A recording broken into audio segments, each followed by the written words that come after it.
আর এসে যায়। দেখুন আমার একদম সহ্য হয় না কেউ আপনাকে এইভাবে। আদিত্য আর কিছুই বলতে পারবে না, কারণ আদিত্য সুদীপাকে ভালোবেসে ফেলেছে। টিচার এগুলো করছে, আদিত্য প্রচণ্ড রাগ হচ্ছে। এই জন্য সুদীপার আশেপাশে টিচারকে দেখলেই আদিত্য প্রচণ্ড রেগে যাচ্ছে। তাই জন্যই সুদীপা আদিত্যকে জিজ্ঞাসা করছে, কেন তুমি এমন করছো কেন? আমার আশেপাশে টিচার আসলেই তুমি এমন করছো কেন? তখন আদিত্য বলে, হ্যাঁ, তোমার পাশে আমি কাউকে সহ্য করতে পারছি না, আর কাউকে সহ্য করতে পারবো না। তখন ওই সুদীপা জিজ্ঞাসা করলো, কেন আমার আশেপাশে তুমি কাউকে সহ্য করতে পারছো না? তখন আদিত্য বলল, আমি তোমাকে, আর পরেরটা আর বললো না। তার মানে বুঝতে পারছো আদিত্য কি বলতে চেয়েছে?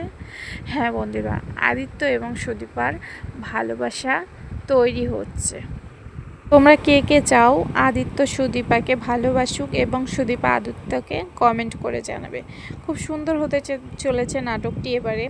আর মেন পর্ব হলো আস্তে আস্তে সবাইকে দেখাতে শুরু করেছে, আস্তে আস্তে সবাই দেখতে পাবে, কারণ ভূমিকম্পর ওই ওকেশনে সবাই সব দিকে ছড়িয়ে গেছে, এই জন্য কেউ কারোর পাশে নেই, বুঝতে পারলে? এই জন্য তা সবাই সবাইকে এবার দেখিয়ে দেবে। কুন্তলা তো ধরা পড়ে গেছে, কুন্তলা সব সত্যি কথা এখনও বলেনি, এবং এরা কেউ কারোর ডিটেলস এখনও জানতে পারেনি। আস্তে আস্তে সব কিছুই জানতে পারবে, সব কিছুই জানাজানি হয়ে যাবে। তার জন্য চোখ রাখতে হবে স্টার জলসার পর্দায়।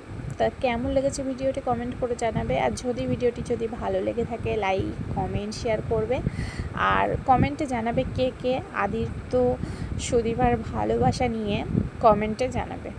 চলো ফ্রেন্ডস, আজকের ভিডিওটা এই পর্যন্ত, আবার আসছি পরের ভিডিওতে।